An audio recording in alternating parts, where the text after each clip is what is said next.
Sony Computer Entertainment America presents a Universal Interactive Studios production.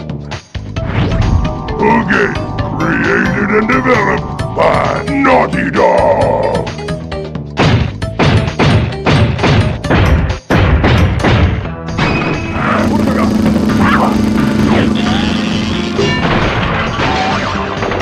Crash Bandicoot Warp!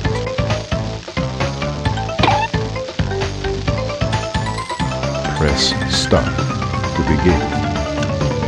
Hello everyone, this is Stevenson2000 and welcome back to another video. Here today we're going to be continuing on and playing Crash Bandicoot 3 Warped. I know in the game, pretty much the developers dropped the 3 reference. It's pretty much just supposed to be called Crash Bandicoot Warped, but I'm going to call it Crash Bandicoot 3 Warped. So anyways, let's go and hit new game and jump right into this.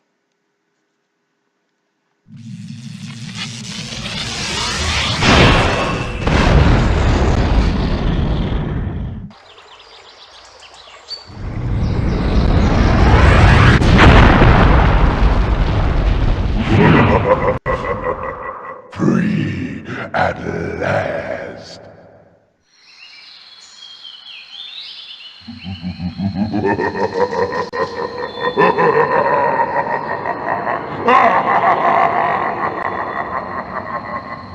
Uka is free. No, it cannot be. Evil, great evil has come.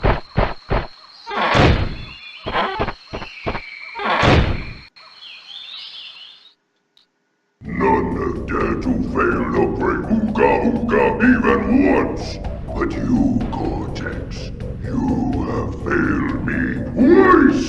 Great Uka, it was that Bandicoot. From deep inside my temple prison, I sent you simple instructions to follow. But you lost the gems, you lost the crystals, and I have lost my patience. There is now no other power source left on this planet. I know we've had a few unfortunate setbacks. And failed! But since your bumbling has managed to set me free, I am feeling generous.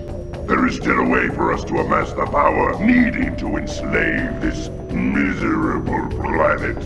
And this time the great Uka will make sure that you do it right! After many eons, my evil twin, Uka, has been freed from his underground prison. Long ago, I locked him there to protect the world from his malice. Now, free once again, he must be stopped.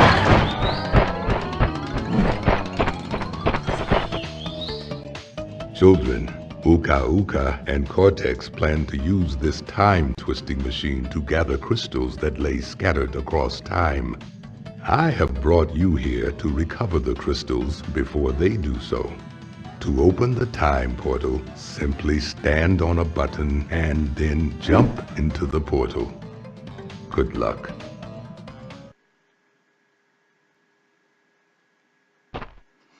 So okay, now we're here in Crash Bandicoot 3 Warped, right on the hub world. And the only new thing is, as if you can tell on the screen, I'm now able to use the left and right analog stick. Mostly I'm moving Crash to the left, instead of always having to use the D-pad that only allows you to move in 8 directions. Now I'm using the left analog stick because I found out I didn't, the whole time of the second game, I didn't have it turned on because there's an analog switch in the middle of the PlayStation 1 and 2 controller, since it could fit in PlayStation 1 and 2. Anyways, the controls are the exact same as Crash Bandicoot 2. I've already explained the controls in the second game, so we're just going to go and move on into the levels. So as you can see, we're not able to go through any other area until we finish the first area, which has 5 levels in it. By the way, same thing, you save the game, how you save your game in the second game is basically save your game like so in this. Anyways, what I just overwrote there was, hold on.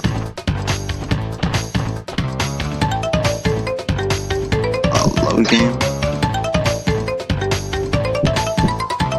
Wait, hold on, can't. Okay, you know what? So Okay, after that embarrassment, let's try again. So step into this area, you can save your game like how you were able to save it in the second game, or through memory card. You can save anytime you want, but in the first game, I have to say, in the first game you weren't able to save whenever you want. So, yeah, I was gonna enter my name, since like I did in the second. And like so, our game is saved.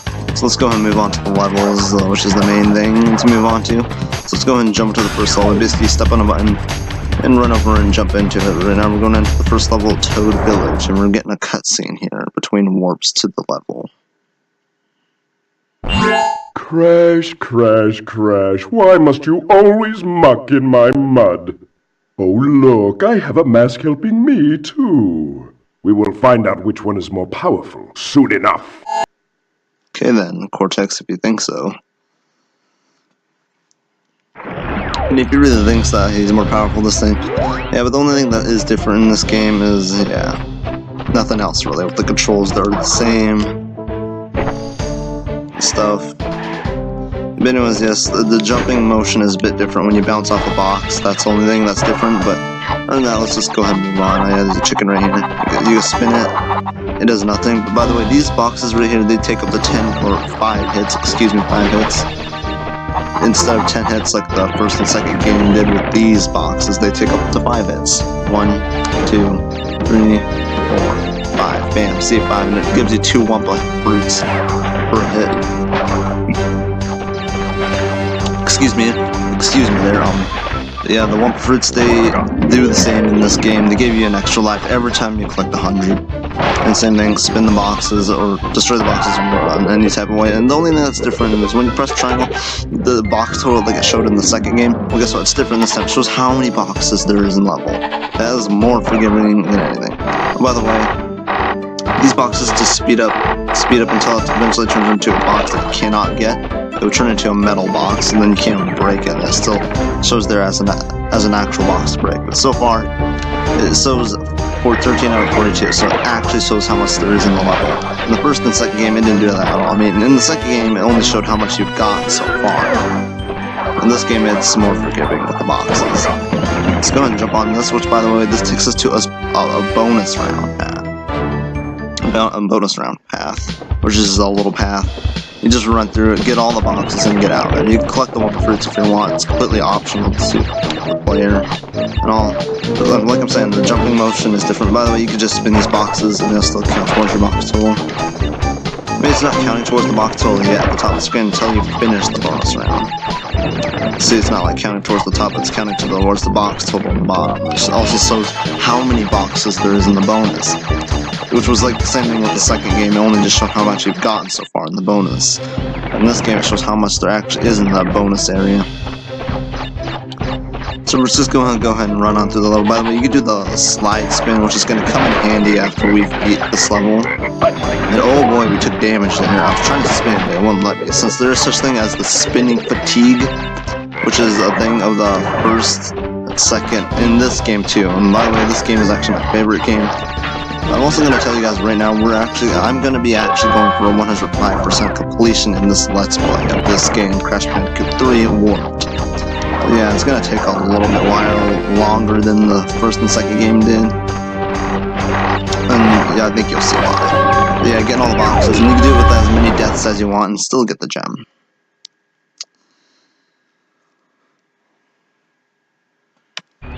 So, alright, finishing that level, gotten the crystal, got the gem that shows in the top left-hand corner, getting taken from the boss's inventory slot, put into Crash's inventory slot, and you basically step on the path, on these level pads. By the way, the new thing to point out in this game is the time relics. This is what that is, the time traveling. See on the right, it shows the required time you need to beat in order to get the relic that it shows right now. Right now it's showing the sapphire relics. The sapphire relic. So yeah, this game has time travel, which is also kind of expected since this game is about time traveling and now there's time relics. So yeah, that's a bit strange. But yeah, so as you can see, we're going to go and jump back into Toad Village and we're going to get a cutscene about these relics.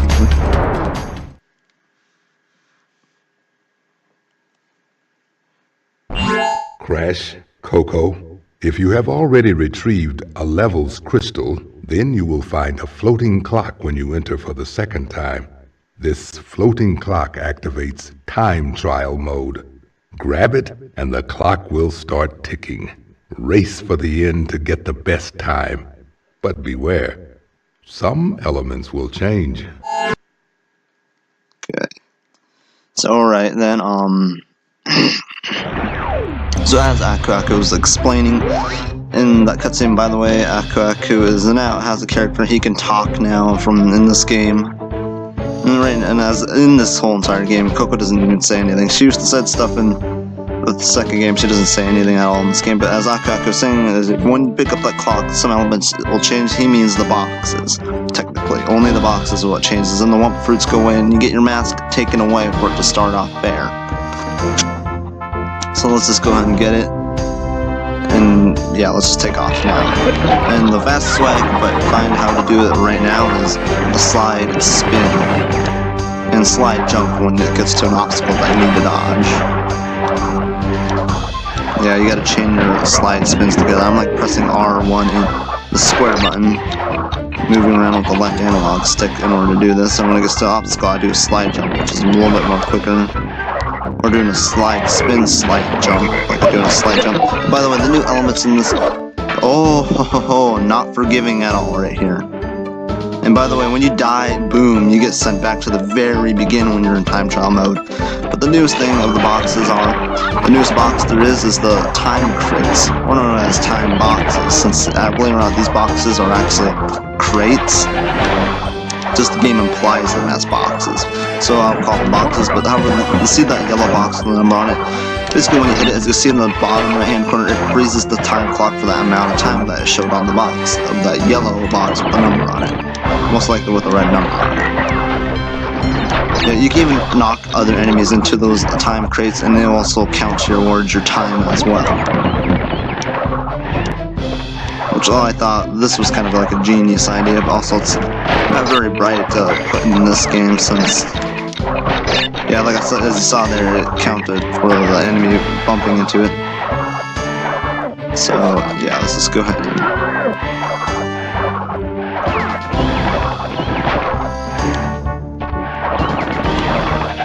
alright, so we're making it there, we're making it to the finish. And we got a gold relic. So as far as I can tell, there's 3 different relics in this game. So as you can see, I did try this other times. This is like my 3rd record attempt of this episode, because the 2 other times were a fail.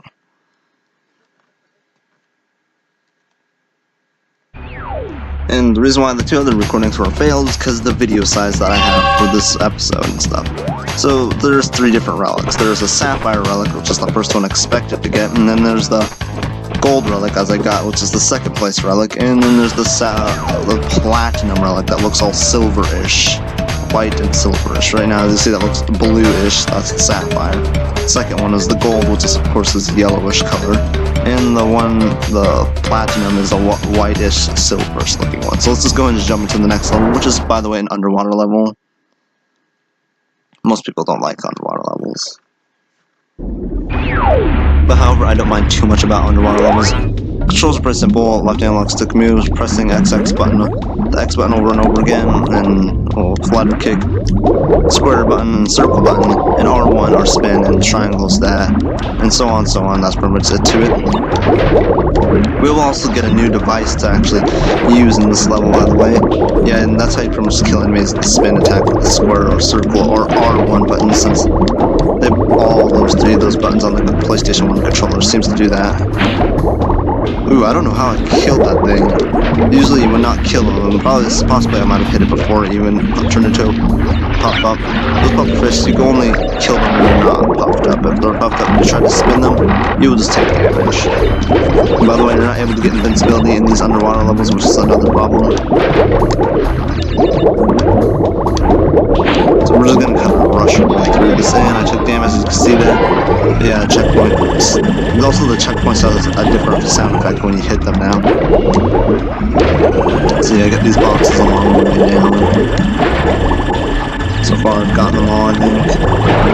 And as you can see here, here's the new device I was talking about. This is like a scuba diving vehicle device. I'm not sure what these things are. If you look in the background, you can see there's an underwater city in the shadow silhouette of the texture in the background, the darker area, the shapings in the background. Yeah, that's like an underwater city thing. Which I thought was pretty cool, this, since I think it takes around the time when the whole supposed underwater city Atlantica existed, possibly around then. Oh no, I gotta get myself killed, Because believe it or not, you need that vehicle to break into those corals. Like this coral, and oh boy, I start all the way back here. Wow. No checkpoints. This game is kind of unforgiving at some parts, but still, other than that, this game is my favorite. This third game is just some moments. It just can be really super unforgiving for no reason at all, to be exact. But anyways, yes, you need this device, and when you take damage, you lose this machinery that you're carrying, which I'm not sure what it's called. That's why you gotta be aware of enemies and obstacles that will most likely do damage to you. There we go, shock. Well, by the way, you can blast away these things, and you lose it at areas like this where it's too small for it to make it through. Okay, we're just gonna boost our way through here. Not really boost, but you know what I mean. Hurry up, because these are electric wall things that will zap you. And as you can see, I got no mask, so I won't be so unforgiving. So I gotta start all the way back here. That's a time-consuming thing. You really think I got time, game, and I think it does think I have time, but I really don't. So please hurry up. Please be more forgiving. Don't be unforgiving. It'll be the exact opposite. No, you gotta be careful about that. So once again, we're gonna need this to even break through the coral. Because when we trying to spin these coral away will not work. You need this device by pressing the square or X button. And by the way, you could charge through by pressing the circle or R1. That does that. Which is also a boosting thing. You press R1, it's just like boom. No! Oh, gotta kill myself again. How unforgiving. We look like a cat when we pop up. And all the way back to here, so edit cut from here. Okay, we are back, and once again I had to spend like worth half an hour to get back up to where I was. I'm just kidding, I'm trying to over-exaggerate, trying to make this level sound pretty bad, because, oh boy, this game just really thinks I have all the time in the world. Apparently, all the Crash Bandicoot games seem to assume I have all the time in the world. No, I do not. And so yes, you have to have the freaking this machinery to freaking break the coral in order to get the boxes. So far we got all the boxes and the crystal. So yeah.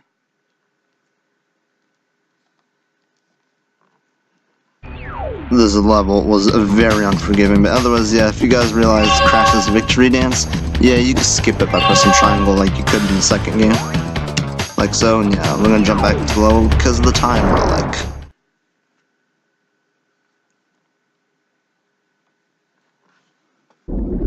Believe it or not, we're going to be getting the time relics along the way, because like I said, I'm going for 105% completion on this game in this Let's Play.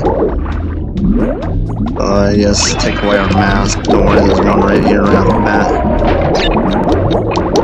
bat. So yes, our job is to hurry through this as quick as possible, since it's a time trial thing.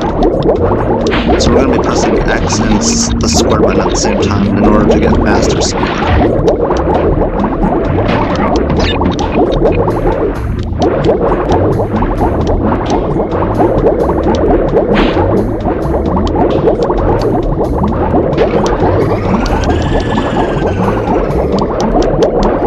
Okay, we're hurrying. This is not very good of a speed run because, oh boy, this game is unspeedrunnable. That's it, this is my favorite game. Oh boy, this game is can't be unforgiving at times. Okay, alright, here we are.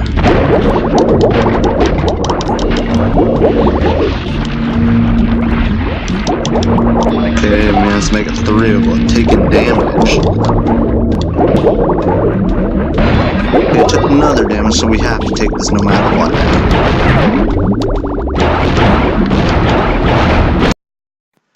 It's okay, sorry about that cutoff, because, you know, many complicated reasons. There we go. Finally. I don't care about the stupid freaking sapphire relic. I hate time trials. Hear me, game. I hate time trials. They're not my favorite. It's a terrifying dream of all completionist gamers.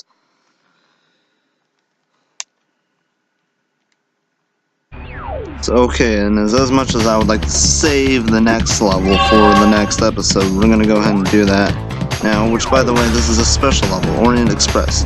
Crash does not get to do this level, but his sister Coco does.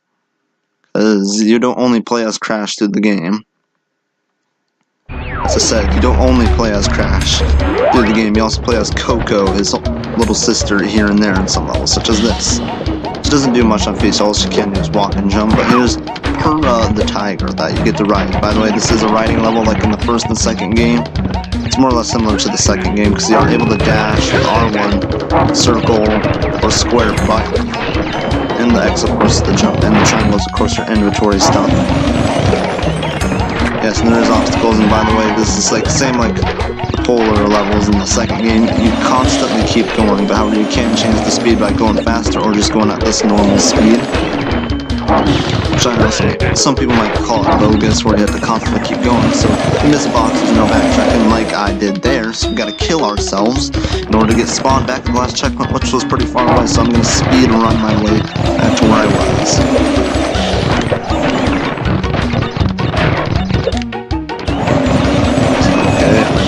Pretty far, okay. Here we are. Missed that box, kill ourselves. So that's the only way you're gonna backtrack this, so you get spawned back to the previous checkpoints. By the way, you gotta bounce off this to get up here to get these 3 boxes. Missed one, kill ourselves. There's an invisible wall for us not allowing us to jump off. So alright, there we go. And this is getting pretty entertaining. Usually I would be all excited, but since I had to attempt to record this so many times, I had no joy of playing this level at all. I'm very sorry, my recording stuff today is just not working with me, so yeah, a bit irritated.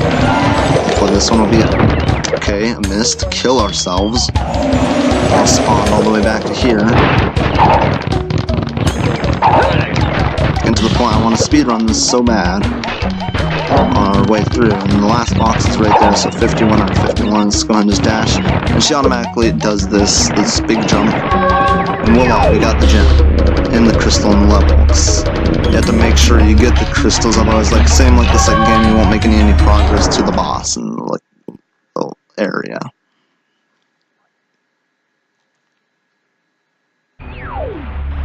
It's okay, there we go. And I'm gonna end off the episode here. Alright, so I hope you guys enjoyed this first episode of Crash Bandicoot 3 Warped, which, by the way, this is my favorite game, but it's just time relics are just the irritating thing. So I'm gonna go and save the game while I'm ending this off here. So alright, give this video a like if you want, comment on down below if you want, and well, also don't forget to subscribe today if you want, if you haven't yet, and if you want to, if you enjoyed the content I make. Anyways, I guess that was all, and I'll see you guys on the next part. Hope you all are having a wonderful and fantastic day.